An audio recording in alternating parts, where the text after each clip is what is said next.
तो good morning आप सभी को दोस्तों। तो आई होप कि आप लोग ठीक होंगे और पटवारी और पुलिस कांस्टेबल के लिए आप लोग कमर कस चुके होंगे और तैयारी बढ़िया तरीके से प्रिपरेशन कर रहे होंगे, क्योंकि डेट शीट आप लोगों को पता ही है। तो ये स्टार्ट करते हैं। क्रैश कोर्स 60 डे ट्रिप पर हम लोग है और प्राचीन इतिहास आज आपका ये अंतिम, मेरे ख्याल से एक या दो लेक्चर लास्ट, ठीक है। तो आज हमने पढ़ना है गुप्त साम्राज्य। कौन सा साम्राज्य दोस्तों? गुप्त साम्राज्य। टॉप हेडिंग डालेंगे आप, गुप्त साम्राज्य। बहुत महत्वपूर्ण टॉपिक है, यहां से सवाल बार बार पूछा जाता है। सबसे पहला आपको जो चीज यहाँ पर याद रखना है कि गुप्त वंश का या गुप्त साम्राज्य का संस्थापक कौन था। तो श्रीगुप्त इसका संस्थापक था। कौन था संस्थापक? याद रखेंगे आप, संस्थापक का नाम श्रीगुप्त था। श्रीगुप्त, ठीक है दोस्तों। आपको डेट सेट याद नहीं रखना है, कब हुआ ऐसा कुछ याद नहीं रखना है। फिर भी 240 से लेकर के 280 ईसा याद रखेंगे, हिंट के तौर पर। इंपॉर्टेंट नहीं है, बस हिंट के तौर पर याद रखेंगे। श्रीगुप्त के बाद सीधे उत्तराधिकारी आपको याद रखने हैं और इनके उत्तराधिकारी हुए घटोत्कच, ठीक है। श्रीगुप्त के उत्तराधिकारी का नाम याद रखना है आपको, और उत्तराधिकारी का नाम घटोत्कच, ठीक है दोस्तों। घटोत्कच, ठीक है। ये आप काफी इंपॉर्टेंट होगा कि उत्तराधिकारी कौन था? घटोत्कच, ठीक है दोस्तों। ये हुआ। इसके बाद आपको जो इंपॉर्टेंट यहाँ पर चीजें याद रखनी है गुप्त साम्राज्य में, वो ये है आप लोगों के लिए कि गुप्त वंश का जो सबसे इंपॉर्टेंट राजा था वो चंद्रगुप्त प्रथम हुआ करता था। तो यहाँ पर आप हम इसको एक नेक्स्ट पार्ट के अंतर्गत देखते हैं कि गुप्त साम्राज्य का महान सम्राट का नाम क्या था। तो महान सम्राट का नाम था दोस्तों आप लोगों का चंद्रगुप्त प्रथम। तो चंद्रगुप्त प्रथम था। ये काफी महत्वपूर्ण है चंद्रगुप्त प्रथम। ये क्यों महत्वपूर्ण है देखिएगा। इन्होंने सबसे पहले आपको याद रखना है कि जैसे ही चंद्रगुप्त प्रथम अपने राजगद्दी पर बैठते हैं 319 के आसपास, तो जब ये राजगद्दी पर बैठते हैं तो इनके द्वारा गुप्त संवत की शुरुआत की जाती है। तो मोस्ट इंपॉर्टेंट, गुप्त संवत की शुरुआत कब हुई थी? तो गुप्त संवत की शुरुआत 319 320 ईसा में हुई थी, इतना आप याद रखेंगे, ठीक है। और किन्होंने किया था? चंद्रगुप्त प्रथम ने कहा ये गुप्त संवत की शुरुआत की थी। और जो यहाँ पर याद रखना है, इन्होंने महाराज धीराज की उपाधि धारण की थी। उपाधि महाराजा महाराजा धीराज की उपाधि धारण की थी। ये तो इतना इंपॉर्टेंट नहीं है जितना इतना ये इंपॉर्टेंट है कि गुप्त संवत की शुरुआत एक्चुअल में किसने की थी। तो गुप्त संवत की शुरुआत मैंने आपको बता दिया दोस्तों, चंद्रगुप्त प्रथम ने किया था। किसने किया था? चंद्रगुप्त प्रथम ने। इसके बाद इसका उत्तराधिकारी हुआ समुद्रगुप्त। कौन हुआ इसका उत्तराधिकारी? समुद्रगुप्त। मोस्ट इंपॉर्टेंट डाल दीजिएगा कि चंद्रगुप्त का उत्तराधिकारी कौन था? प्रथम चंद्रगुप्त का। तो इनके उत्तराधिकारी ये सवाल पक्का आएगा जो मैं बताने जा रहा हूं। आप इनके उत्तराधिकारी का नाम आपको याद रखना है समुद्रगुप्त, ठीक है। समुद्रगुप्त, ठीक है दोस्तों। अब समुद्रगुप्त बहुत इंपॉर्टेंट है। समुद्रगुप्त को, जिसे आप भारत का नेपोलियन कहते हैं, क्या कहते हैं? भारत का नेपोलियन। नेपोलियन।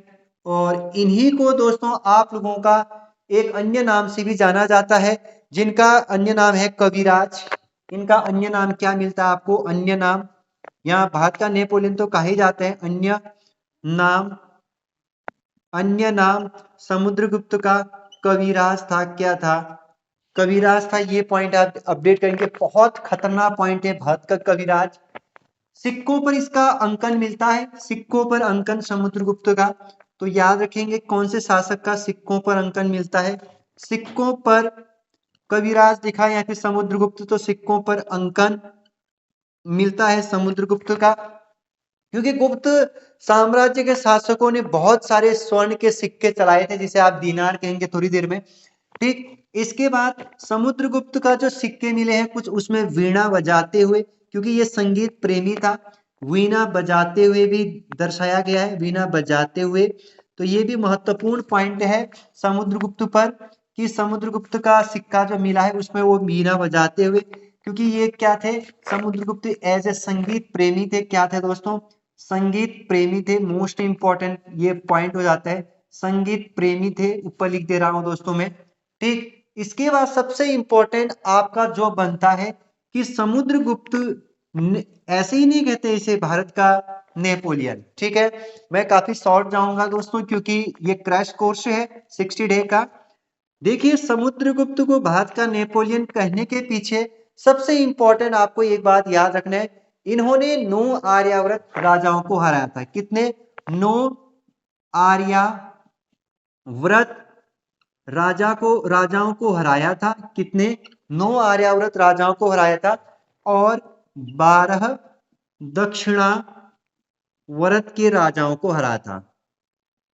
तो ये मोस्ट इंपॉर्टेंट हो जाता है कि समुद्रगुप्त ने किन किन को हराया था, 9 आर्यावर्त के राजाओं को और 12 दक्षिणावर्त राजाओं को हराया था। ये बहुत इंपॉर्टेंट हो जाएगा दोस्तों। इसके बाद समुद्रगुप्त के बाद जो इसका उत्तराधिकारी बन करके आया वो आया चंद्रगुप्त द्वितीय बन करके आया। कौन आया दोस्तों उत्तराधिकारी इसके बाद समुद्रगुप्त का? तो चंद्रगुप्त द्वितीय। मोस्ट इंपॉर्टेंट डाल दीजिएगा यहाँ, इसके बाद उत्तराधिकारी कौन आया समुद्रगुप्त का? तो चंद्रगुप्त द्वितीय बनकर के आया। चंद्रगुप्त द्वितीय उत्तराधिकारी समुद्रगुप्त का। तो ये सवाल कई बार बनता है कि समुद्रगुप्त का उत्तराधिकारी कौन था, ठीक है, चंद्रगुप्त। इसी चंद्रगुप्त द्वितीय के समय पे ही चीनी यात्री जो आप या चीनी यात्री बौद्ध चीनी यात्री, बौद्ध चीनी यात्री फाहियान, कौन? फाहियान भारत आया था। तो ये मोस्ट लगा दीजिएगा कि चीनी यात्री फाहियान भारत कब आया था? तो चंद्रगुप्त द्वितीय के समय पे ये भारत आया था, इतना आप याद रखेंगे। और यह एक क्या थे? यह एक बौद्ध यात्री थे, बौद्ध धर्म के अनुयायी थे, इतना आप याद रखेंगे। फिर बहुत सारे डिटेल पर इस पर और भी चर्चाएं करेंगे हम चंद्रगुप्त पर फिर कभी, लेकिन इतना समय अभी नहीं है हमारे पास। इसके बाद चंद्रगुप्त का उत्तराधिकारी कौन कहलाया?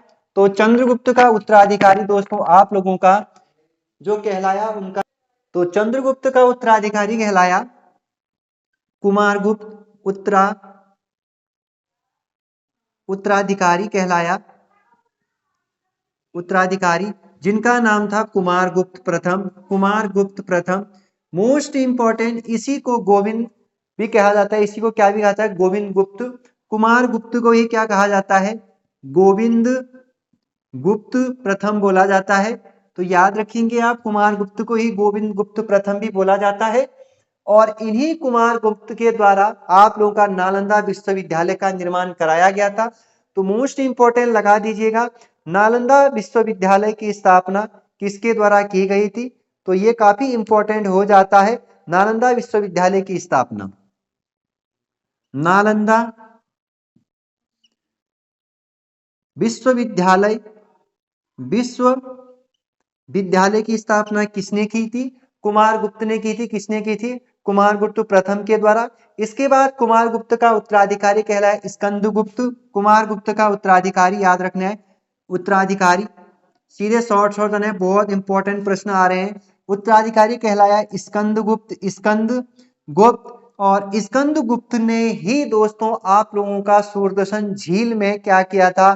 काम किया था। और सूरदर्शन झील का पुनरुद्धार किया था, जो गिरनार पर्वत पर या गिरनार अभिलेख में इनका नाम भी आता है। तो याद रखना है आप लोगों को कि स्कंदगुप्त ने क्या किया था? सूरदर्शन झील का पुनरुद्धार किया था, इतना आप याद रखेंगे, ठीक है। क्या किया था? सूरदर्शन झील गुजरात में है, काठियावाड़ जिले में है, ठीक है दोस्तों। ये भी आपको मैं पहले ही बता चुका हूं। इसके बाद आपको जो इंपॉर्टेंट है, इसी के समय पे, किसके समय पे? स्कंदगुप्त के समय पे हूनों का आक्रमण हुआ था। किनका आक्रमण हुआ था? हूनों ने आक्रमण किया था। और इसके बाद सबसे इंपॉर्टेंट हो जाता है कि गुप्त वंश का अंतिम शासक कौन था? तो विष्णुगुप्त। कौन था? विष्णुगुप्त इस वंश का अंतिम राजा था। मोस्ट इंपॉर्टेंट डाल दीजिएगा, अंतिम राजा कौन था गुप्त वंश का, ठीक है दोस्तों। तो अंतिम राजा था आप लोगों का विष्णुगुप्त, ठीक है। इसके बाद जो इंपॉर्टेंट यहाँ पर फैक्ट है दोस्तों, कुछ साम्राज्य से संबंधित है, जैसे आप लोगों का कि सबसे ऊपरी कौन होता था और सबसे नीचे सबसे छोटी इकाई कौन होती थी, तो ये आप लोगों को याद रखना है। फटाफट नोट डाउन, फटाफट याद करिए, आगे बढ़ते जाते हैं, ठीक। तो पहला पॉइंट यहाँ पर जो आएगा साम्राज्य संबंधित, गुप्त साम्राज्य के सबसे जो बड़ी इकाई होती थी उसको बोला जाता है दोस्तों आप लोगों को देश। क्या बोला था? देश। तो सबसे प्रदेश की सबसे बड़ी इकाई, तो पहला पॉइंट आएगा आप लोगों का सबसे बड़ी इकाई। गुप्त साम्राज्य में सबसे बड़ी इकाई को, सबसे बड़ी इकाई क्या होती थी दोस्तों? देश होती थी। ये बहुत इंपॉर्टेंट पॉइंट है। जिसके शासक को कहा जाता था गोपना। गोपना क्या कहा जाता? गोपना शासक को। किसके अधिकारी को? देश के, उसको क्या कहा जाता? गोपना कहा जाता था। इसके नीचे भुक्ति होता था। इसके नीचे क्या होता? दूसरी प्रादेशिक इकाई भुक्ति, ठीक है। देश के नीचे क्या होता है दोस्तों? भुक्ति। एक मिनट में चेक कर लेता हूं। भुक्ति, हाँ। इसके नीचे को क्या, इसके नीचे कौन होता था? भुक्ति होता था, ठीक। जिसके शासक को उपरिक कहा गया है। उपरिक क्या बोला गया है दोस्तों? उपरिक इसके शासक को, मतलब इसके अधिकारी को, भुक्ति के अधिकारी को क्या बोला गया है? शासक बोला है, इतना आप याद रखेंगे। इसके नीचे विषय होता था, ठीक है। भुक्ति के नीचे क्या होता था? विषय होता था, विषय होता था। और विषय के अधिकारी को विषपति कहा जाता था। विषपति कहा जाता था। क्या कहा जाता था?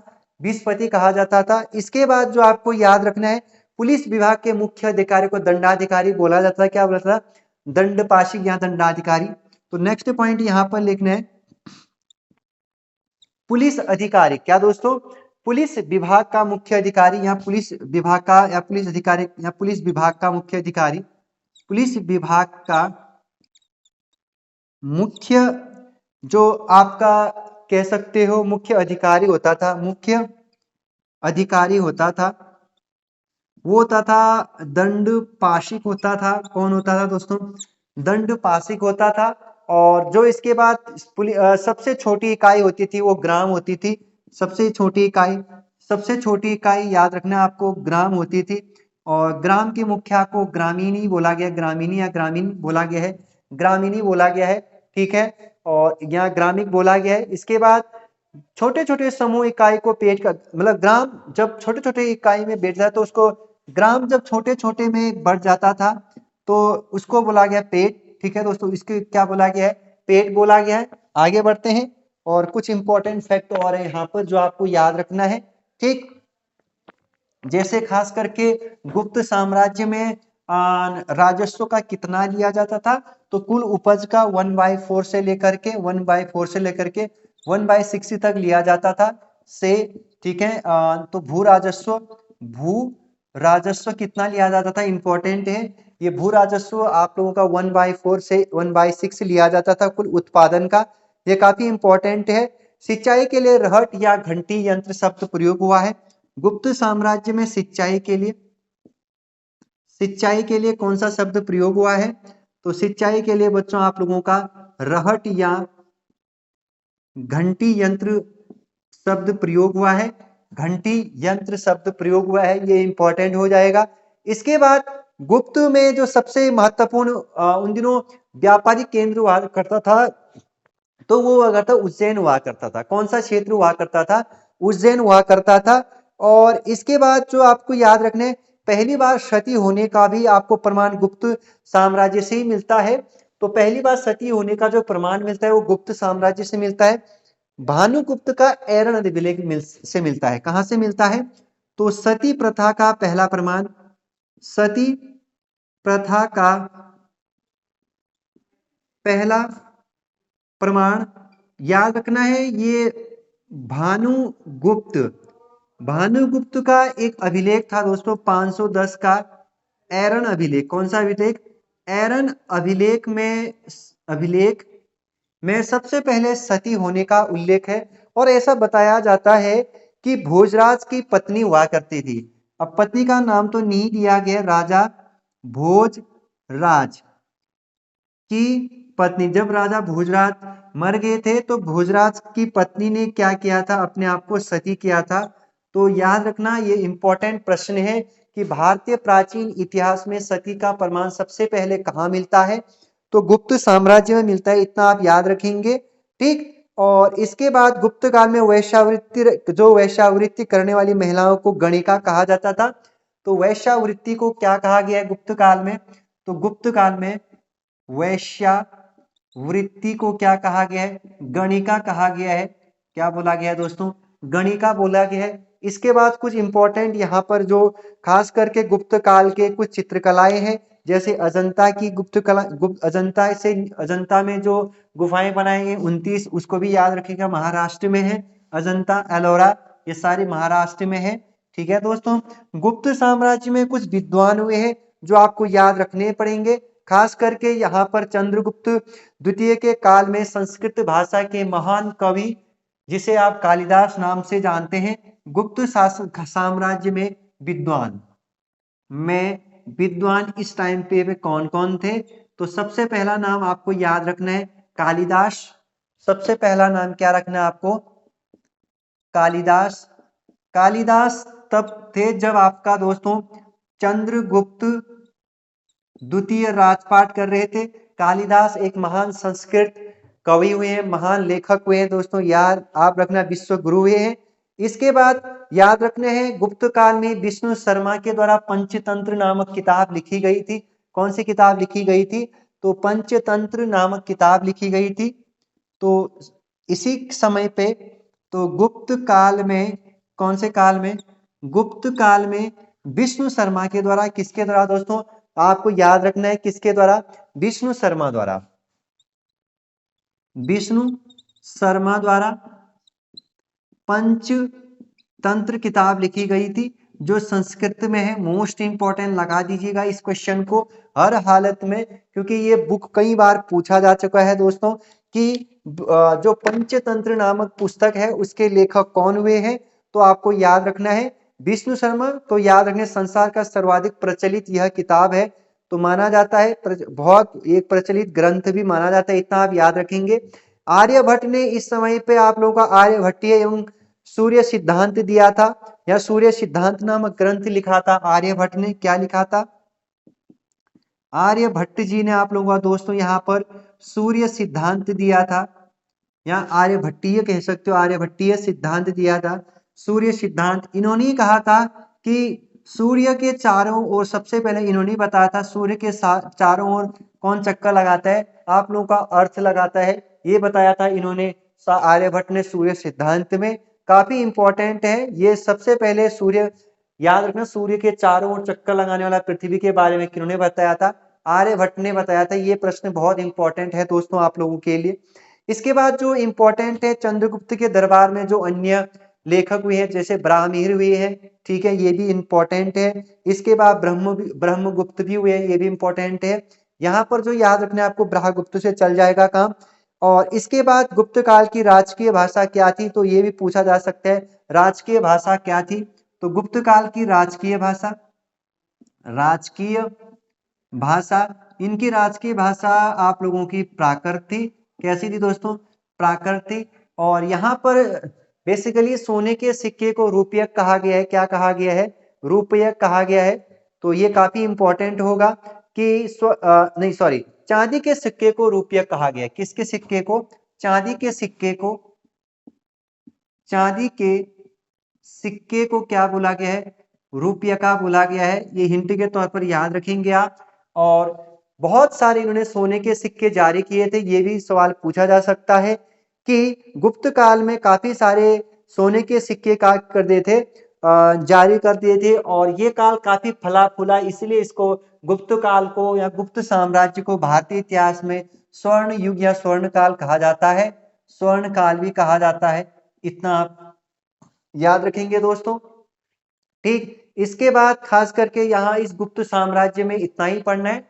इसके बाद जो इंपॉर्टेंट लेक्चर बन जाता है आप लोगों का दोस्तों, पुष्यभूति वंश या वर्धन वंश। ठीक है, तो पुष्यभूति वंश या वर्धन वंश आप टॉप, मतलब पुष्यभूति और वर्धन वंश डालेंगे हाथ, काफी लंबा है ये भी, छोटे छोटे इंपॉर्टेंट है यहाँ पर जो सवाल आपसे पूछे जाएंगे। खास करके पहला तो पॉइंट यहाँ पर जो इंपॉर्टेंट बन जाता है कि गुप्त वंश के बाद कौन आया यहाँ, पुष्यभूति वंश। तो पुष्यभूति वंश या वर्धन वंश, पुष्यभूति या वर्धन वंश, इसको हेडिंग डालेंगे आप। यहां पर जो इंपॉर्टेंट बन जाता है आप लोगों के लिए, एक या दो सवाल यहां से निकल करके आएगा, ज्यादा नहीं आएगा पुष्यभूति से या वर्धन वंश से, ठीक, क्योंकि यहाँ हर्षवर्धन पढ़ना है आपको। एक पॉइंट इतना ही बताऊंगा मैं, ज्यादा नहीं। तो सबसे पहले आपको याद रखना है कि इस वंश का संस्थापक कौन था। तो जिनके नाम पे मैं पढ़ा रहा हूं पुष्यभूति, तो वही संस्थापक था। पुष्यभूति इस वंश का संस्थापक हुआ है, ठीक है दोस्तों। इन्होंने यह जहां पर आप लोगों का गुप्त साम्राज्य था कौशाम्बी में, वहीं पर इन्होंने इसके बाद क्या, कौन सी वंश की स्थापना कर डाली, गुप्त वंश, सॉरी पुष्यभूति वंश की स्थापना कर डाली, ठीक। चीनी यात्री ह्वेनसांग हर्षवर्धन के शासन काल में ही भारत आया था, इतना याद रखेंगे आप, मोस्ट इंपॉर्टेंट बन जाता है। तो इसको डाल दीजिएगा आप कि चीनी यात्री, कौन सी यात्री, चीनी यात्री ह्वेनसांग भारत कब आया था। तो आप लोगों का चीनी यात्री ह्वेनसांग भारत हर्षवर्धन के समय पे आया था। किसके समय पे, हर्षवर्धन के समय पे आया था शिक्षा लेने के लिए। तो ये पॉइंट बहुत इंपॉर्टेंट हो जाता है, 624 का समय ये था, बहुत इंपॉर्टेंट ये पॉइंट आप लोग को याद रखना है, ठीक। इसके बाद जो इंपॉर्टेंट है यहाँ पर कि जो बाण भट्ट थे वो हर्ष के दरबारी कवि थे। तो बाण भट्ट इंपॉर्टेंट नाम हुए हैं ये, बाण भट्ट का नाम। तो बाण भट्ट, तो याद रखिए बाण भट्ट कौन थे, तो बाण भट्ट हर्ष के दरबारी कवि हुए हैं। ये पॉइंट आप गोल्डन पॉइंट लिख दीजिएगा, मोस्ट इंपॉर्टेंट डाल दीजिएगा। बाण भट्ट हर्ष के दरबारी कवि हुए हैं और इन्हीं के द्वारा हर्षचरित एवं कादंबरी की रचना की गई है। किसकी रचना, हर्षचरित और कादंबरी की रचनाकार कौन हुए हैं, तो याद रखना आप हर्षचरित। सबसे पहले तो बाण भट्ट के द्वारा लिखा गया जो किताब है वो है आप लोगों का हर्षचरित, हर्षचरित, ठीक है। दूसरा आपका कादंबरी, कादंबरी, ठीक है दोस्तों। ये दोनों पुस्तक आपको याद रखने, किसी भी हालत में देखना पक्का, ये बाण भट्ट से ये दो में से एक क्वेश्चन आप लोगों के पुलिस या पटवारी में देखने को मिलेगा कि हर्षचरित और आप लोगों का कादंबरी के रचनाकार कौन हुए, बाण भट्ट। बाण भट्ट हर्षवर्धन या हर्षवर्धन के समय पे क्या हुए हैं, दरबारी कवि हैं, इतना आप याद रखेंगे। इसके बाद हर्षचरित में प्रांतीय शासक के लिए लोकपाल शब्द, तो हर्षचरित में प्रांतीय शासक के लिए आप लोगों का दोस्तों लोकपाल शब्द मिला है। क्या सा शब्द मिला है, लोकपाल शब्द मिला है, इतना आप याद रखेंगे। जो सबसे इंपॉर्टेंट थे, इस तरीके से प्राचीन इतिहास का लगभग आपका जो एक 95% तक मैंने कवर करा दिया है। अभी भी ऑनलाइन में काफी कुछ छोटा है, अभी खास करके दक्षिण भारत में जाना है मैंने, चोल चेल इतनों को पढ़ाना है, वो आप लोगों का दूसरी लेक्चर में कवर करा दूंगा मैं। छोटे मोटे हो सकते हैं दक्षिण भारत के कुछ प्रमुख राजवंश को, जैसे राष्ट्रकूट हुआ, चेल चेदी हो गए, इनके बारे में, बट वो नहीं भी आप लोगों को यहाँ से सवाल तो ज्यादा नहीं पूछा जाता है। बट आप लोगों का यहाँ तक जो था इंपॉर्टेंट सेगमेंट था वो आज पूरा हो गया है। इसके बाद 10 मिनट की एक वीडियो आएगी जो आप कह सकते हैं कि उसी पर आधारित, जैसे मैंने बोला दक्षिण भारत के कुछ जो छोटे छोटे राज्य जो वंश हुए हैं उनके बारे में मैं पढ़ाऊंगा। और जस्ट आप लोगों का नेक्स्ट डे के बाद उत्तराखंड तो आ ही रहे, उत्तराखंड का नदी तंत्र कवर करा दूंगा। और 2 दिन के बाद आप लोगों का दोस्तों मध्यकालीन भारतीय इतिहास चलेगा। तो आज के लिए इतना ही, धन्यवाद। चैनल को सब्सक्राइब करिए, शेयर करिए दोस्तों। तो क्योंकि ये पूरा 60 दिन का कोर्स होगा, आपको 120 से अधिक वीडियो मिलेंगे जहां पर संपूर्ण कोर्स कराई जा ही रहा है।